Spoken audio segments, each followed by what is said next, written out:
Bonjour à tous. Bien-aimés, j'aimerais partager avec vous quelques pensées autour d'un thème extrêmement important qui est l'estime de soi. L'estime de soi.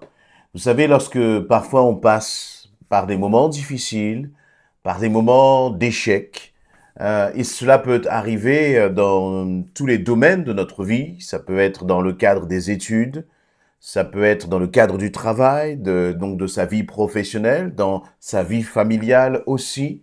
Ça peut être dès le moment où nous sommes face à un obstacle, à une épreuve, à un défi à relever. Et les choses peuvent parfois ne pas tourner comme nous l'avions imaginé. Et dans ces moments-là, dans ces moments peut-être d'échec, il y a parfois une sorte de stress qui commence à monter, d'angoisse parfois. Et puis on commence à se remettre en question, et remettre en question même notre propre identité. Nous commençons à ruminer des paroles mensongères. Ça peut être, et même parfois dans des situations qui peuvent paraître être anodines, quelqu'un qui doit passer un examen, quelqu'un qui doit passer son permis, sur le lieu de travail. Vous savez, on a cette maladie un peu, j'allais dire, de notre siècle, qui est ce qu'on appelle le burn-out, c'est-à-dire les personnes qui vont travailler et qui, dans le cadre de leur travail, vont être attaquées, rabaissées parfois par les autorités, par leur management, par les circonstances, les situations qui sont difficiles. Et là, eh bien, on a comme un monde intérieur qui s'écroule totalement. On se retrouve démuni. Et ça peut être même le cas pour un pasteur. Un pasteur qui va avoir des défis à relever dans le cadre de la direction, de la gestion de l'Église, va traverser des difficultés, peut-être dans son ministère. Puis là, tout va commencer un peu à s'écrouler. Et lorsque parfois, tout autour de nous, tout s'écroule, eh bien, on va avoir une tendance à se remettre en question intérieurement. Et on va tendance à avoir même cultivé des pensées mensongères de l'ennemi, en pensant que nous ne sommes bons à rien, que nous sommes incapables, que nous sommes faibles, que nous sommes inutiles, que nous n'avons pas pris les bonnes décisions. Et comme nous n'avons pas pris les bonnes décisions, alors nous ne sommes pas une bonne personne. Et nous commençons à assimiler nos erreurs à qui nous sommes intérieurement.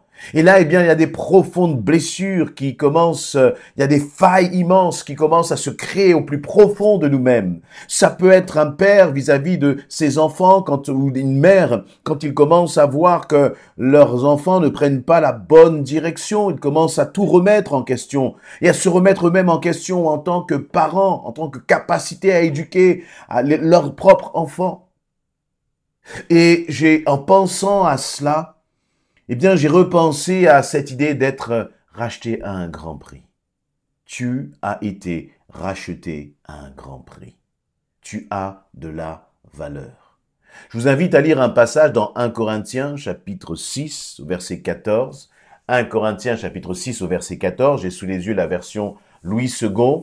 Et je vais lire à partir du verset 19. Ne savez-vous pas que votre corps est le temple du Saint-Esprit, qui est en vous, que vous avez reçu de Dieu et que vous ne vous appartenez point à vous-même, car vous avez été rachetés à un grand prix. Glorifiez Dieu donc dans votre corps et votre esprit qui appartiennent à Dieu. Si vous lisez les versets précédents, le contexte de ce passage, c'est que le Seigneur, l'apôtre Paul invite les chrétiens, donc le Saint-Esprit nous parle en nous disant de fuir l'impudicité, de fuir tout comportement et attitude qui va nous amener à souiller notre corps. Nous ne pouvons pas, en tant qu'enfants de Dieu, en tant que chrétiens, souiller notre corps parce que notre corps ne nous appartient pas. Il est le temple du Saint-Esprit. Le Saint-Esprit habite en nous et nous avons de la valeur. Et comme nous avons de la valeur, nous ne pouvons pas agir n'importe comment, comme si nous étions notre propre maître. Et ça, c'est le contexte de ce verset-là. Et en même temps, j'aimerais nous amener à considérer peut-être une autre facette et d'autres conclusions que nous pouvons tirer à partir de ce verset. Lorsque l'apôtre Paul nous rappelle que notre corps est le temple du Saint-Esprit qui est en vous. En vous. Vous savez, ce qui va donner de la valeur à un coffre-fort, ce n'est pas le coffre-fort en lui-même. C'est ce qui est à l'intérieur du coffre-fort. Ce sont les diamants ou les lingots qui sont à l'intérieur du coffre-fort. Notre corps n'a pas beaucoup de valeur. Il va retourner à la poussière. Mais ce qui lui donne de la valeur, c'est ce qui nous est dit là dans ce verset 19, c'est-à-dire que le Saint-Esprit, si tu es enfant de Dieu, habite en toi. Et là, on voit tout de suite, on comprend tout de suite que ce coffre-fort, qu'est ton corps, prend toute sa valeur. Pourquoi? Parce que le Saint-Esprit habite en toi. Ce n'est pas que le Saint-Esprit habite à côté de toi. Non, il vit en toi. Christ est venu tabernacler en toi, établir son tabernacle, sa demeure dans ton cœur, dans ton corps. Et si Christ, si le Saint-Esprit habite en toi, cela signifie que ton corps est comme un coffre-fort qui a de la valeur parce qu'il enferme, il renferme quelque chose qui est précieux ou quelqu'un qui est précieux, qui est l'Esprit de Dieu vivant. Et vous voyez, lorsqu'on commence à considérer cela, eh bien, c'est cela qui nous redonne de l'estime de nous-mêmes.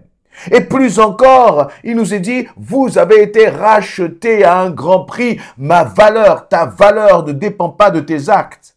Ta valeur ne dépend pas de ta réussite, de la réussite de tes études, de ton diplôme, de ton travail, de ta fiche de paie à la fin du mois. Ta valeur ne dépend pas du fait que tu sois au chômage ou que tu aies un travail. Ta valeur ne dépend pas du fait que tu réussisses tes études, que tu aies ton bac avec triple mention, tu aies un doctorat ou je ne sais quoi d'autre. Ta valeur ne dépend pas de tes actes. Mais ta valeur dépend du prix à laquelle tu as été acheté, à laquelle tu as été acquis. Et réalise que tu as été acquis au prix du sang précieux de Jésus-Christ, du sang parfait, du Fils du Dieu qui s'est donné pour toi et pour moi. Et c'est ce qui fait que toi et moi, nous avons de la valeur. Prenez un objet totalement anodin. Mais comme cet objet est un objet de collection, on pourrait le considérer comme bon, se dire cet objet est complètement inutile, n'a aucune valeur.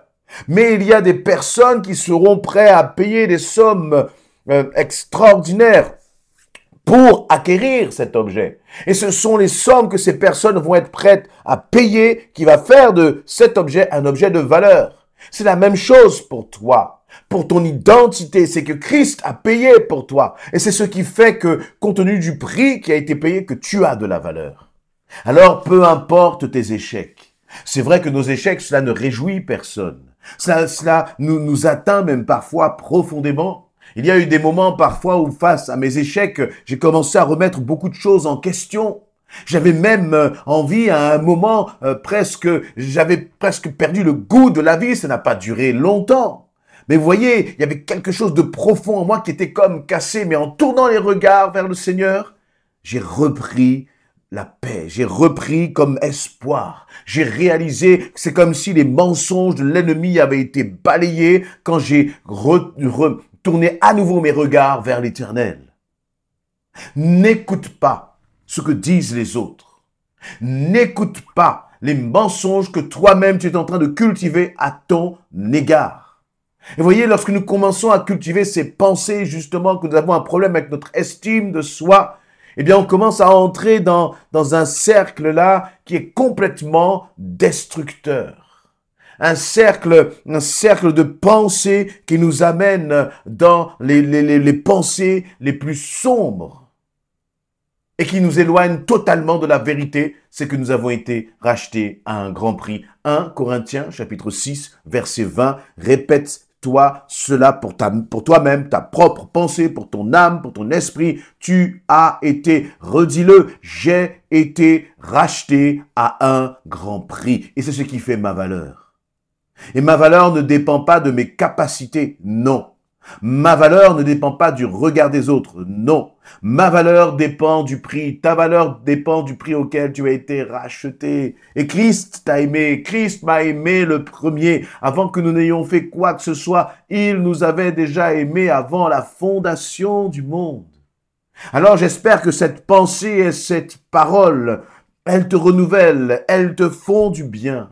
Parfois même nous avons perdu notre estime de soi à cause des paroles que nous avons entendues dans notre enfance, ou peut-être même des paroles que nous n'avons jamais entendues. Peut-être que tes parents ne t'ont jamais dit qu'ils t'aimaient.